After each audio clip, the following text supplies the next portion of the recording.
పల్నాడు జిల్లా మాచర్ల నియోజకవర్గం దుర్గి మండలంలోని ఓబులేసునిపల్లి గ్రామంలో 45 మంది పోలీసు సిబ్బందితో ఒక డీఎస్పీ, 2 సీఐలు, 2 ఎస్ఐలు కలిసి కార్డన్ సెర్చ్ నిర్వహించడం జరిగింది. ఈ సందర్భంగా ఎస్ఐ కోటయ్య మాట్లాడుతూ ఎటువంటి మారణాయుధాలు, బాంబులు లభించలేదని, 15 రికార్డులు లేని బైక్లను స్వాధీనం చేసుకోవడం జరిగిందని, ఆ బైక్ యజమానులు వారి యొక్క రిజిస్ట్రేషన్ కార్డు తీసుకుని వచ్చిన ఎడలా పరిశీలించి వారి బైక్లను అప్పగించడం జరుగుతుందని, సార్వత్రిక ఎన్నికలు ముగిసిన తర్వాత గొడవలు, అల్లర్లు జరగడం వలన 144 సెక్షన్ అమల్లో ఉన్న విషయం తెలిసిందే అని, అందరూ అప్రమత్తంగా ఉండాలని, గుమిగూడి గుంపులుగా ఉండరాదని పేర్కొన్నారు.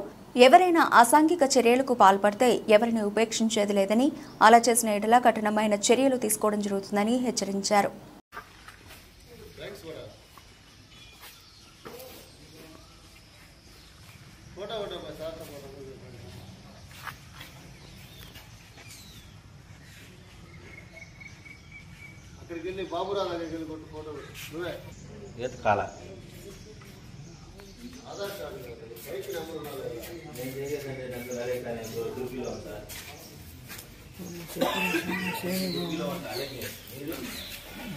నేను